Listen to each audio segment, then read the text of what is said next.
موت برحق ہے، کفن میں شک ہے۔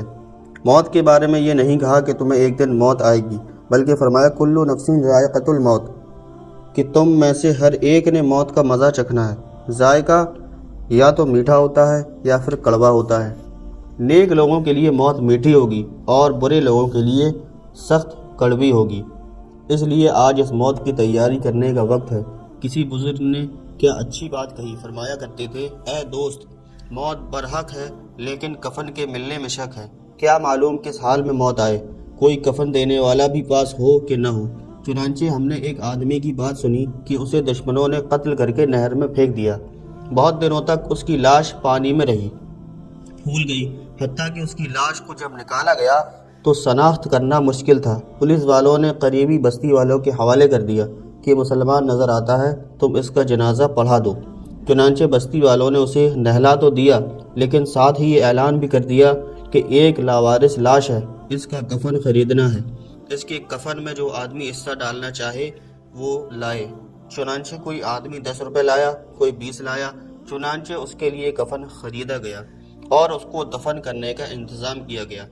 جب دفن کرنے لگے تو کوئی ایک بندہ بھی نہیں رو رہا تھا، اس لیے کہ کوئی اسے پہچانتا جو نہیں تھا۔ جب کچھ دنوں کے بعد اس کی حقیقت کھلی تو پتہ چلا کہ وہ ایک علاقے کا بڑا زمیندار تھا۔ 12 مربع زمین کا وہ مالک تھا۔ کروڑوں روپے اس کی بینک اکاؤنٹ میں تھے۔ 2 مختلف بڑے بڑے شہروں میں اس کی کوٹھیاں تھیں۔ 4 اس کے جوان العمر بیٹے تھے۔ کئی ان کے گھر ہیں اور زمینیں ہیں۔ اس کو کیا پتہ تھا کہ جب اس کی موت آئے گی تو اس کو چندے کا کفن دیا جائے گا۔ اس لیے کسی نے کہا ہے کہ موت برحق ہے لیکن کفن کے ملنے میں شک ہے۔ ہمیں چاہیے کہ آج ہی سے موت کی تیاری کریں۔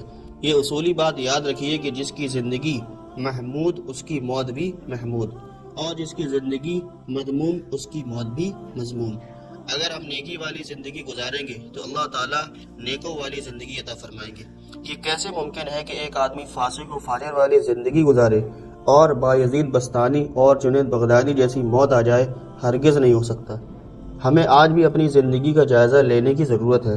ہم جو گناہ کرتے ہیں ان کو چھوڑنے کی ضرورت ہے، موت کی تیاری کرنے کی ضرورت ہے۔ امام غزالی رحمۃ اللہ علیہ نے ایک عجیب انداز سے یہ بات سمجھائی۔ فرماتے ہیں کہ ایک بادشاہ کا بڑا باغ تھا جس کی کئی حصے تھے۔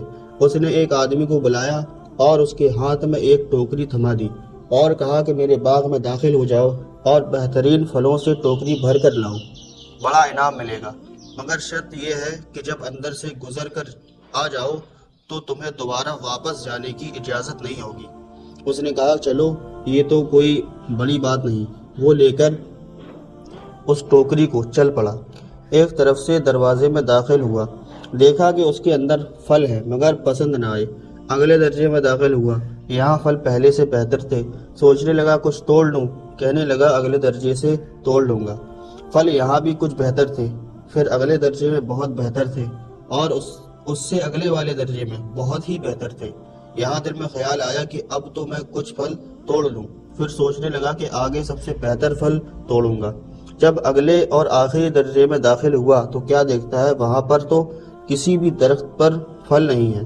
افسوس کرنے لگا کہ اے کاش میں نے پہلے درجے سے پھل توڑے ہوتے تو آج میری ٹوکری خالی نہ ہوتی، اب میں بادشاہ کو کیا منہ دکھاؤں گا۔ امام غزالی رحمۃ اللہ علیہ فرماتے ہیں کہ اے دوست، بادشاہ اللہ رب العزت کی مثال کی مانند ہے اور انسان جو باغ میں جا رہا ہے وہ تیری مثال ہے، اور ٹوکری سے مراد تیرا نام اعمال ہے۔ زندگی کی مثال باغ کی مانند ہے اور اس کی مختلف حصے تیری زندگی کے ہر دن کے مانند ہے۔ اب تجھے ہر دن میں نیکیوں کے پھل توڑنے کا حکم دیا گیا، لیکن تو روز سوچتا ہے کہ میں کل سے نیک بن جاؤں گا، یعنی اگلے درجے سے پھل توڑوں گا، اگلے درجے سے پھل توڑوں گا۔ تیرا اگلا دن نہ آ سکے گا اور تجھے اسی دن اللہ کے حضور جانا پڑے گا۔ سب ٹھاٹ پڑا رہ جائے گا جب لاد چلے گا بنجارا، کھڑے پیر چل دینا پڑے گا۔ فَإِذَا جَاءَ أَجَلُهُمْ لَا يَسْتَأْخِرُونَ سَاعَةً وَلَا يَسْتَقْدِمُونَ۔ سو جس وقت ان کی میعاد معین آ جائے گی اس وقت ایک ساتھ نہ پیچھے ہٹ سکیں گے اور نہ آگے بڑھ سکیں گے۔